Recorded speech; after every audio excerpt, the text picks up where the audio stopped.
This video is brought to you by Captivating History. Early archaic hominids first arrived in the area we today call Thailand at least 500,000 years ago. The first modern humans came out of Africa and had a long way to travel before reaching Thailand. Therefore, the first Homo sapiens did not settle in the area until relatively late. The earliest remains date from about 18,000 years ago.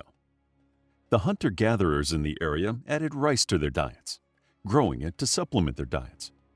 Sedentary rice-growing human settlements emerged in 1500 BCE and often involved the mining of copper and bronze. Indeed, mining was an essential component of the local economy, even in the hunter-gatherer days, dating back to 3000 BCE.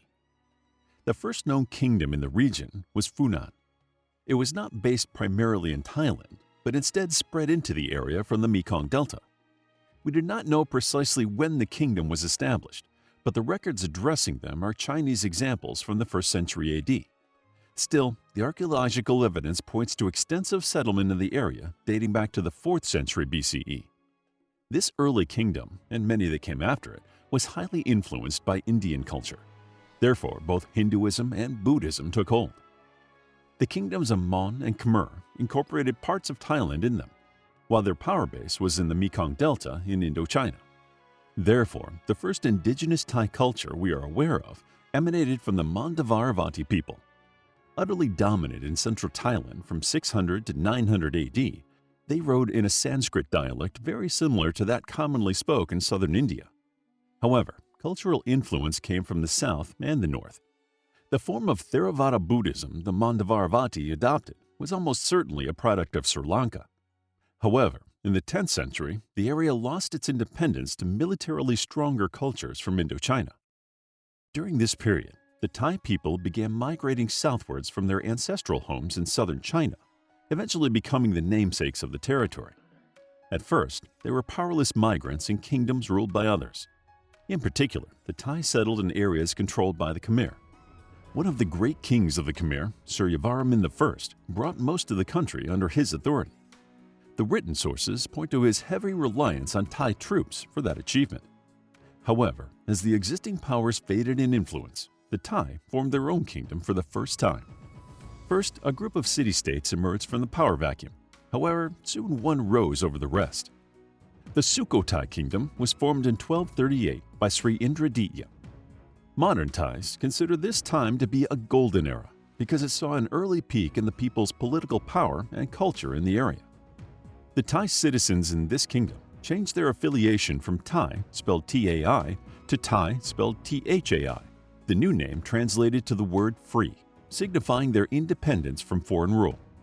But the autonomy was only partial, as the kings of Sukhothai recognized the overlordship of the Yuan dynasty emperor and paid him tribute. According to Thai tradition, the system of government in the kingdom was highly straightforward. A bell was placed in front of the king's palace, and citizens could ring the bell to bring their problems to the sovereign's attention. This system of government was called Father Governs Children. It remains a model for Thai governance to the present day. Under King Ram Khamhaeng, the city-state of Sukhothai became a dominant power. According to legend, the monarch also established the Thai alphabet. However, that was almost certainly a gradual process. Despite the dominance of Sukhothai, it is worth noting that other Thai city-states maintained their independence and cultural autonomy at this time. In particular, the Lan Na kingdom maintained independence even after the Sukhothai lost theirs. The Thai dominance continued. However, it did so through a new kingdom. The city of Ayutthaya, an island surrounded by rivers, was founded in 1350. Its power grew exponentially, and the city functioned as the center of an empire. Its territory stretched from the Malay Islands to the borders of central Burma. This era was also a pivotal time for the development of the national culture. In the 14th century, Ramathabodhi made Theravada Buddhism the official religion, a title it still retains today. His administration also put together a legal code influenced by Hindu theology, practice, and local customs. The Dharmasastra, as it would be called, remained the law of the land for 500 years or so. It was replaced in the 19th century. The Ayutthaya period also saw a flowering of Thai medicine and art. According to some estimates, in 1700, the city had a population of over 1 million. If this is true, it was the largest city in the world. The city of Lavo emerged as an alternative center.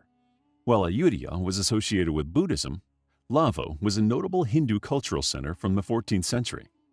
Meanwhile, in the south of modern Thailand, the Malay culture spread into the area, carving out their sphere of influence.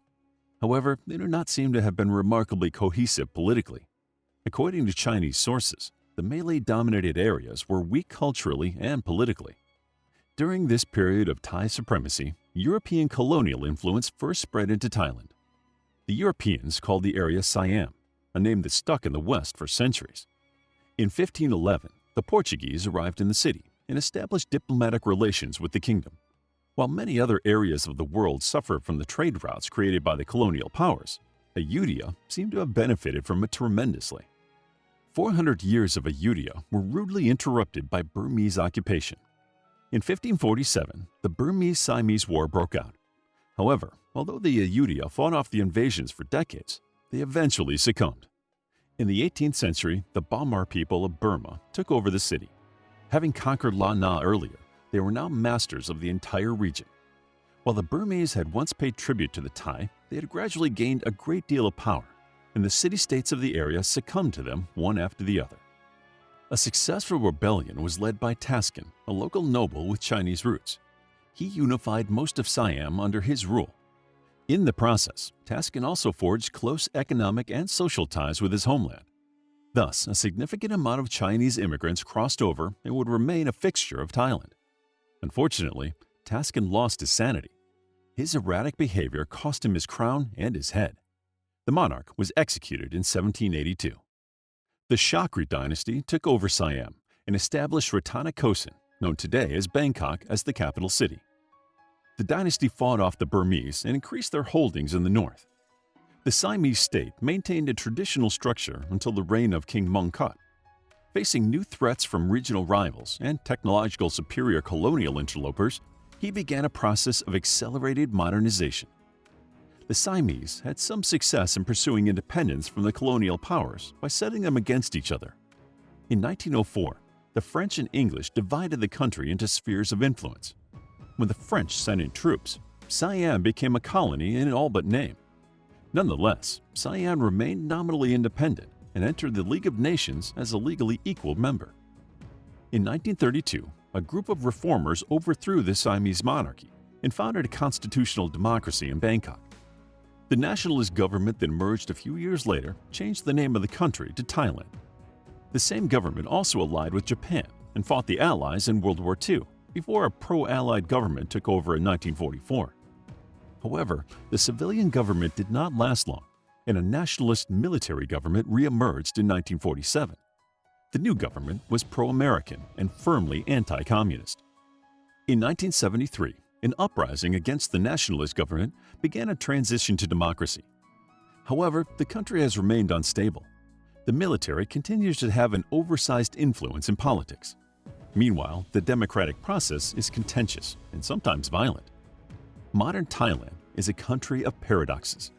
It is corrupt and dysfunctional, yet it remains a center for Buddhist pacifist spirituality. It is a fiercely traditional country, which has adopted many of the worst excesses of Western culture.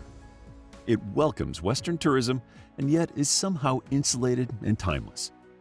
Thailand remains a stunningly beautiful and vibrant country with some of the best food in the world. To learn more about the history of Thailand, check out our book, History of Thailand, a captivating guide to the Thai people and their history. It's available as an ebook, paperback, and audiobook. Also, grab your mythology bundle ebook for free while it's still available. All links are in the description. If you enjoyed the video, please hit the like button and subscribe for more videos like this.